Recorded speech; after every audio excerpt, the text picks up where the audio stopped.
saya betul-betul khawatir apakah masa-masa ini, hari-hari ini akan menjadi siklus 20 tahunan yang membalik keadaan, atau bertambah 20 tahun lagi keadaan seperti ini, sehingga kerusakan akan terjadi terus-menerus dalam waktu 20 tahun ke depan. Katanya nih bisik-bisik di luar, sudah ada yang membuat skenario bahwa keadaan ini akan berlangsung selama 20 sampai 25 tahun.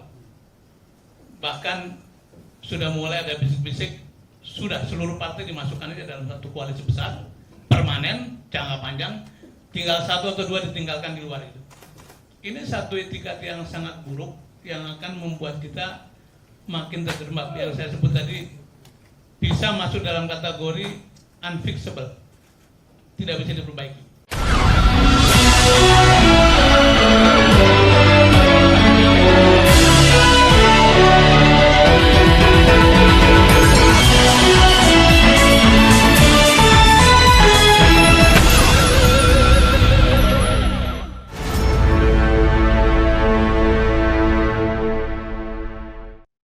Assalamualaikum warahmatullahi wabarakatuh. Saya Herz Munarif dari Forum News Network. Ketua Institut Harkat Negeri, Sudirman Said, ini sebenarnya lebih kita kenal dia sebagai eksekutif co-captain Timnas Amin. Ya, dia mengaku mendengar ada bisik-bisik di koalisi pemerintahan itu sekarang ini bahwa semua partai politik nantinya akan dimasukkan ke koalisi pemerintahannya nanti apabila Prabowo dan Gibran terpilih, dan kemungkinan akan disisakan satu atau dua saja partai di luar pemerintahan, ya sebagai semacam lipstick untuk demokrasi, ya bahwa Indonesia tetap ada partai yang oposisi walaupun sebenarnya oposisinya ya tidak sama sekali tidak efektif, ini hanya jadi pajangan saja.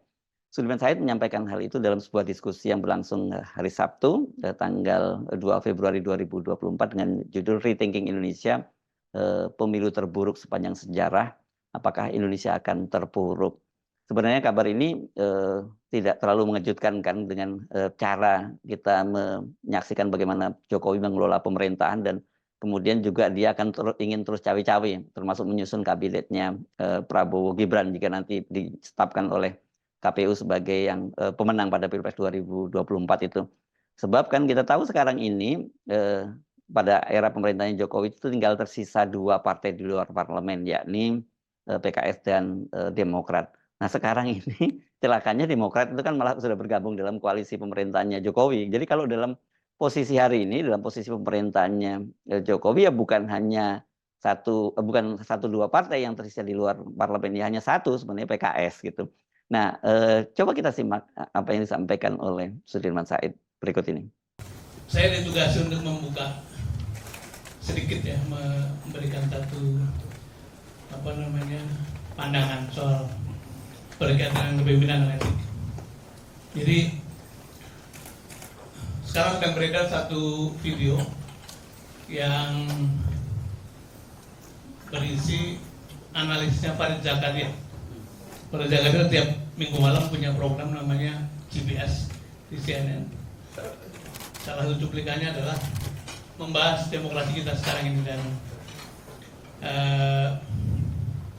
penuh dengan atribut negatif ya. Di sana disebut immorality, disebut elit nepotisme yang luar biasa. Kemudian presiden kita disebut sebagai master of cooptation dan lain-lain. Ya, Mas. Nah, saya ingin membuka dengan satu pandangan bahwa saya percaya bahwa leadership does matter. Kepemimpinan itu yang membedakan apakah satu institusi itu bisa maju atau tidak, merah hitamnya satu bangsa, satu negara, maju mundurnya satu institusi. Sebagai contoh, kalau kita selalu mengulang-ulang Singapura sebagai little dot in Asia gitu, tapi di bawah Lee Kuan Yew bisa menjadi negara yang sangat berwibawa karena cara mengelolanya. Tapi banyak sekali negara-negara yang ukurannya besar, rakyatnya, penduduknya banyak, resourcesnya juga luar biasa, tapi tetap tidak dihitung dalam percaturan. Itu karena kepemimpinan. Pada waktu COVID kita mengenal seorang Perdana Menteri namanya Jacinda Ardern dari New Zealand ya, yang belakangan mundur karena alasannya sangat simpel. Dia merasa bahwa untuk berperan sebagai pemimpin negara secara total, maka tidak lagi orang tuh punya waktu untuk dirinya sendiri. Dan setelah berpikir, katanya lama, saya waktunya untuk berhenti dari posisi ini karena saya berencana mau berkeluarga. Jadi karena dia mau menikah, mau punya anak, maka merasa tidak sepenuhnya waktu dan pikirannya bisa buat negara, maka dia tidak ada alasan lain kecuali mundur dari posisinya. Ini beberapa contoh bahwa betapa tingginya faktor etik bila kita yang menghendaki satu kepemimpinan yang paripurna dalam suatu negara.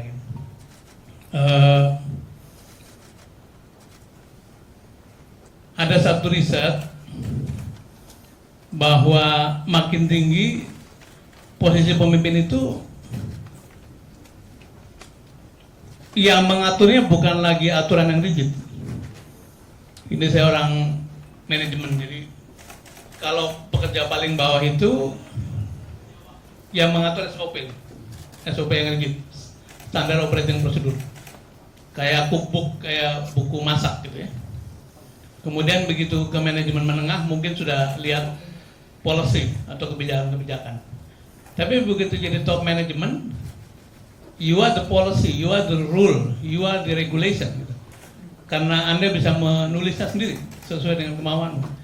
Karena itu pada tingkat paling tinggi yang mengatur atau meregulate atau mengguide seorang pemimpin adalah etik.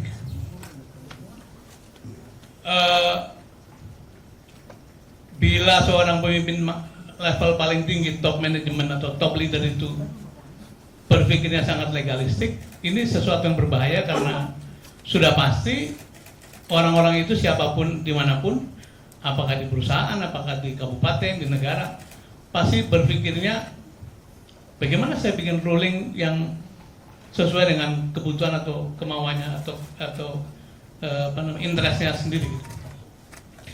Dan ini yang sedang terjadi di antara kita. Jadi bukan lagi nubruk hukum, tapi bahkan etik pun sudah diabaikan gitu ya. Sudah disebut dengan endasmu segala macam kira-kira gitu ya. Jadi teman-teman sekalian, kita dalam masa yang sangat mencemaskan. Sebab hari ini seperti sudah tidak ada rem lagi.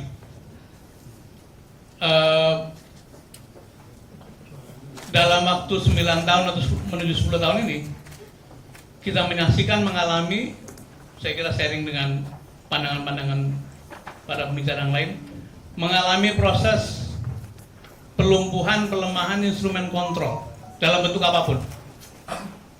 Parlemen tidak berfungsi dengan baik, BPK-nya sangat politis sebagai Supreme Audit Body begitu ya. Bahkan yang namanya The Guardian of Constitution, MK pun dilumpuhkan begitu rupa dengan berbagai cara. KPK sudah lama diprotoli. Jadi ibaratnya sedang menyetir mobil itu, kita jalan ngebut luar biasa, tapi seluruh instrumen pengendali, instrumen kontrol diprotoli, dilumpuhkan, speedometer dimatikan, remnya dicopot juga. Kalau kita tidak hati-hati melewati ini semua, kita bisa masuk dalam tahap satu kerusakan yang bisa disebut unfixable, tidak bisa lagi diperbaiki, atau kalaupun bisa diperbaiki akan perlu waktu lama sekali. Kalau boleh mengutip teorinya Cak Nur almarhum, Cak Nur punya pandangan siklus 20 tahun Indonesia kita ya. Jadi 1908 itu masa pertama sadar sebagai bangsa, maka ada kebangkitan nasional. Kemudian 20 tahun berikutnya 1928 itu kesadaran bersatu, ada Sumpah Pemuda. Kurang lebih 20 tahun kemudian 1945 itu muncul kesadaran bernegara. Kita menyatakan kemerdekaan, membuat negara namanya Indonesia. Dalam waktu 20 tahun berikutnya, karena Bung Karno sangat flamboyan gitu ya. Kemudian sangat hebat dalam membangun kebanggaan kita sebagai bangsa, tapi lupa pada pembangunan ekonomi, kesejahteraan segala macam. Maka 1995 masuk ke era baru yang boleh disebut sebagai kesadaran membangun. Nah, Pak Harto dengan sebutan sebagai Papa Pembangunan atau membawa paham pembangunan disebut developmentalis, berhasil menaikkan ekonomi kesejahteraan kita begitu lupa, tapi lupa demokrasi. Maka 1998 muncul kesadaran baru, kesadaran berdemokrasi. Sebetulnya secara siklus ini kita sedang mengalami sesuatu yang baik, tapi di tangan orang yang masuk ke dalam kekuasaan yang disebut sebagai orang biasa, tapi masuk ke dalam demokrasi, memperoleh posisi paling tinggi, ini kelihatannya seperti tidak tahan. Barangkali karena kebiasaannya itu, sehingga tidak paham bahwa mana kekuasaan itu bukan hanya soal diskresi, tapi juga soal tanggung jawab. Bahwa yang berkuasa betul memperoleh keleluasaan sehingga bisa berbuat apa saja, tapi ada tanggung jawab juga yang kemudian sekarang sedang dalam ujian. Apakah kekuasaan itu bisa dipertanggungjawabkan atau tidak? Dan saya betul-betul khawatir apakah masa-masa ini, hari-hari ini akan menjadi siklus 20 tahunan yang membalik keadaan, atau bertambah 20 tahun lagi keadaan seperti ini, sehingga kerusakan akan terjadi terus-menerus dalam waktu 20 tahun ke depan. Katanya nih bisik-bisik di luar, sudah ada yang membuat skenario bahwa keadaan ini akan berlangsung selama 20-25 tahun. Bahkan sudah mulai ada bisik-bisik, sudah seluruh partai dimasukkan aja dalam satu koalisi besar, permanen, jangka panjang, tinggal satu atau dua ditinggalkan di luar itu. Ini satu etikat yang sangat buruk yang akan membuat kita makin terjerembab. Yang saya sebut tadi bisa masuk dalam kategori unfixable, tidak bisa diperbaiki. Ya memang bagi elit yang sekarang sedang dalam kekuasaan dan mungkin juga akan melanjutkan, bagi mereka satu berkah karena keleluasannya akan berlanjut. Tetapi karena PR kita adalah soal gap, soal keadilan sosial, soal penegakan hukum, maka hal-hal yang menjadi PR kita tidak akan bisa diselesaikan. Nah, karena itu sebagai poin terakhir saya ingin menyampaikan, andalan kita barangkali tinggal pada masyarakat sipil sebagai last resort dari bagaimana menjaga demokrasi ini bisa berjalan. Tadi sudah dikatakan oleh moderator kita, hari ini saya mungkin sedang siap-siap bergeser ke tengah gitu ya. Kan kemarin kita membela 01, barangkali juga ada yang membela 03 atau 02, silahkan saja. Tapi rasanya kita mesti kembali mengorganisir kekuatan masyarakat sipil, karena sejak lama, baik itu perubahan di 1965, 98, itu andalannya bukan partai politik. Partai politik itu bukan produsen demokrasi, dia adalah konsumen demokrasi. Begitu terjadi satu proses perubahan, mereka masuk sebagai pengguna gitu. Nah, kita rasanya ini waktu hari-hari yang baik untuk kembali mengkonsolidasikan kekuatan, dan mungkin kalau kita basisnya adalah etik, moral, pengetahuan, sains, sebetulnya stok kelas menengah yang mengalami pengentasan itu sudah cukup besar dibanding 20 tahun lalu.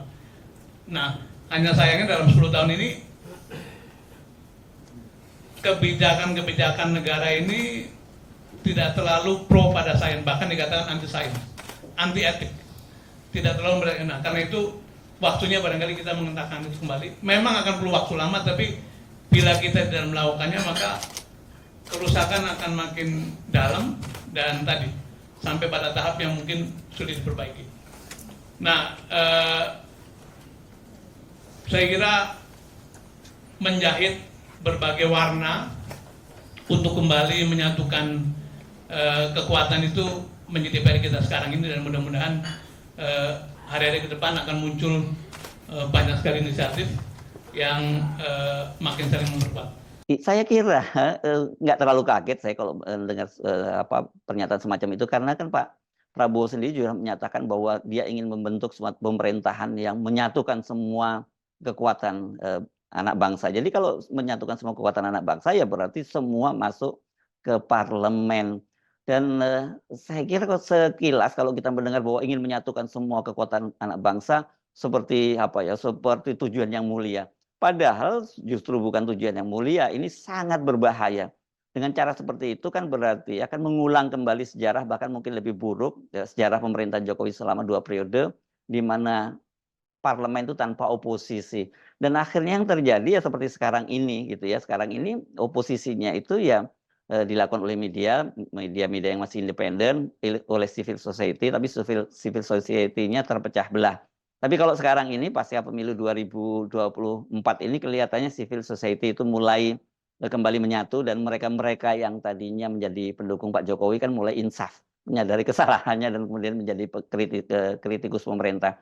Jadi saya kira kalau toh nanti kemudian bisa dipaksakan disisakan hanya satu kekuatan partai politik di luar parlemen, ya tetap saja itu tidak aman buat pemerintah karena justru malah berbahaya ketika parlemen tidak berjalan, fungsi kontrol tidak berjalan di parlemen, maka yang akan terjadi adalah parlemen jalanan. Dan kalau terjadi parlemen jalanan itu akan sangat buruk buat bangsa ini, bukan hanya berkaitan dengan situasi politik dalam negeri, tapi citra Indonesia di dunia internasional itu makin terpuruk. Kalau citra Indonesia terpuruk, ya kita sulit ya menjadi bangsa paria di dunia itu bisa-bisa ya kita satu investor nggak mau masuk, kemudian kalau mau meminta bantuan dari lembaga-lembaga dunia yang kemudian menyaratkan adanya demokratisasi dan sebagainya, ya Indonesia tidak akan masuk dalam tidak bisa memenuhi persyaratan itu. Jadi saya pikir ini semangat dalam tanda petik yang katanya mau menyatukan tapi sebenarnya manipulatif itu kalau sampai terwujud akan sangat berbahaya untuk demokrasi. Saya Subnarif dari Forum News Network. Sampai jumpa lagi. Wassalamualaikum warahmatullahi wabarakatuh.